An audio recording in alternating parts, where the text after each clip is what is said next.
Okay, let's go.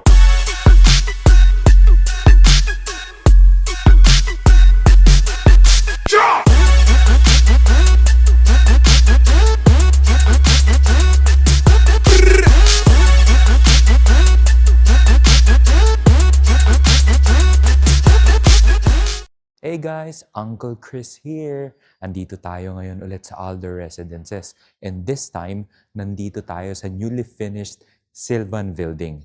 We're currently in the 14th floor of the Sylvan Building, which is an atrium garden floor. Kita nyo naman sa likod. And you're probably wondering, why am I starting this video here at the outside area, or what we call the atrium floor garden area? It's because we've got a special unit to show you right now. At the moment, the biggest size that you can have on the rest of the 3 buildings that we have now in all the residences is around 121 square meters. But on Sylvan Building, there is a unique unit which is actually sized at 151 square meters, which is the biggest original cut DMCI unit that you can get here in all the residences and also in Mulberry Place. Then of course, there's the DMCI exclusive property in Makati, which is Fortis Residences, which also has a similar bigger cut unit, but that's a different property altogether. So focus tayo dito sa Alder Residences. Nandito ko ngayon sa atrium garden level is because the unit that we are gonna view is here. Yes, so from the atrium lumibent hole that we have in every DMCI property, ang unit natin is directly here, which means itong unit na to is wala siya literal na kapitbahay. So, ibig sabihin, from your unit, which is here, wala nang unit sa tabi mo, which means it's exclusive for you and you alone. So, that's one of the main advantages and features of this particular unit. Aside sa obviously, ikaw yung pinakamalaking cut dito sa Alder Residences. So, tara, ayan, kita nyo naman. Atrium garden level, just in case for some reason, wala pa kayong idea. So, atrium garden level ng DMCI homes normally is either every 5 floors or every 6 floors. Kay Alder kasi every 6 floors siya. So, ayan. Ito yung yun yung elevator natin dun sa area na yun. And then when you can walk directly towards your unit, and then itong buong block na yan, from there, dyan, all the way here, sa main door mo, is that unit. So, isang unit ka lang dito sa corner. So, kaya napakaganda ng unit na to. So, as we enter, okay, the main entrance, upon entering, you're gonna be greeted by a massive or a very, very huge living area. So, this living area is roughly around 30 square meters. Living area pa lang yun, ha? Living area pa lang. All right? And obviously, since this is a corner unit, on your living area, you have access to the balcony. And then this particular balcony, sana mabuksan ko, di ba? This particular balcony will have a view of Laguna Lake. O, di ba? So, nagkakape-kape ka dito, tambay ka, nagre-relax ka. And then, ayun, Laguna Lake lang naman yung view mo. Alright? Okay. So, balik na tayo sa unit.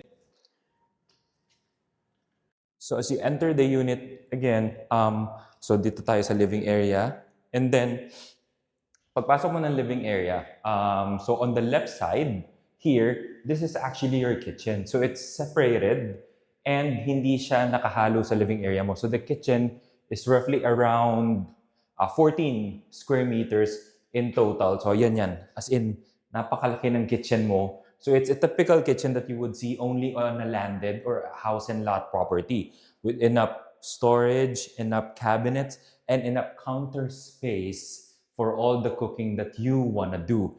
And then here, dito sa side na to is actually, if you look at the layout of this property, it says 4-bedroom with utility room. So technically, it can be 5 bedrooms kasi this can be used as a maid's room. And then may maliit na storage pa dito. And then here is meron din siyang half toilet and bath. So kaya pwede mo siyang tawaging bedroom kasi nga may sarili siyang CR eh. So you can either, depending on the need of your family, you can either use this one as a storage or as a maid's room. Kasi it's a good room. It's a decent sized room. So yung maid mo won't feel like they're left out. Later ko ipapakita sa inyo itong bedroom na to. Alright? So go back tayo sa living area. And then, dito sa hallway na to will be your access to your washer and dryer provision. Standard yan, DMCI. So alam nyo na yan. And then immediately beside that would be the common toilet and bath. So we do have roughly a total of 2.5 toilet and bath on this particular unit. So this is bedroom number 4, if hindi natin isasama yung maid's room or yung utility room. And then this is bedroom number 2. So both are decently sized bedrooms. And then, obviously, meron siyang malaking window. So meron tayong window dito. And then meron na naman tayong maliit na awning window dito.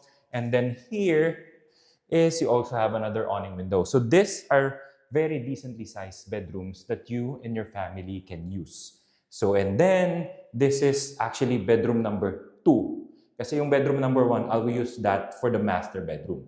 Alright, so bedroom number 2 has access to the balcony.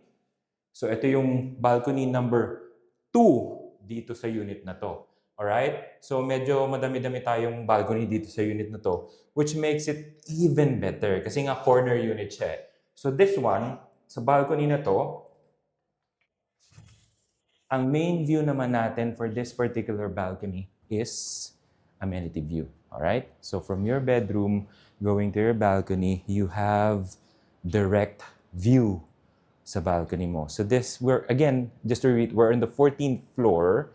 So enough at napakaganda pa ng view mo on your balcony. So when you're staying here in your balcony, you actually oversee the entire amenity area, the pool, the playground, and then everything else. So yun, maganda siya.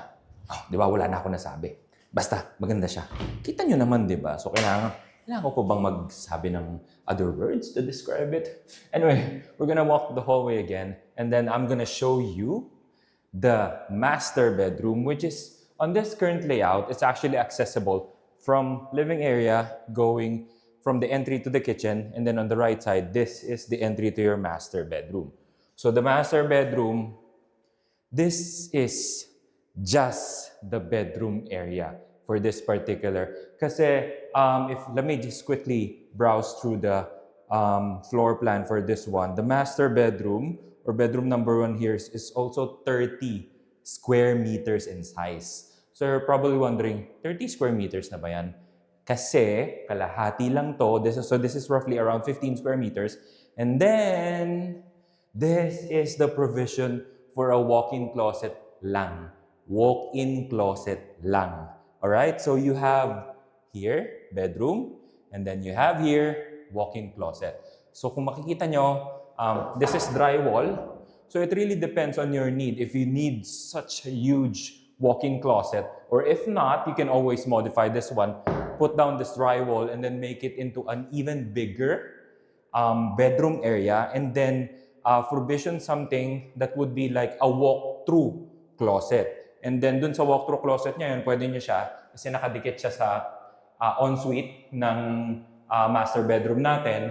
So, imomodify mo siya to such a way that you would have a very, very nicely sized walk-through or walk-in closet, depende sa'yo, and then still have an even bigger bedroom space. And then obviously, master bedroom, it has its own private balcony. You don't share it with the other bedroom. You don't share it with a common balcony natin. So this is yours, and it has the same view naman dun sa bedroom number 2 natin, which is amenity view as well. Alright? So to know more about Alder Residences and to get exclusive access to view units like this one or any other DMCI units that we have, just message us, and then I'll gladly show you and tour you around Alder Residences, Mulberry Place, or any other DMCI property, including Fortis Residences, which is a DMCI exclusive property. Alright? So message na guys ha. Alam nyo na yan. Matagal na tayo nag-uusap, so alam nyo na kung paano ako ma-reach. Alright? Have a great day guys. Bye!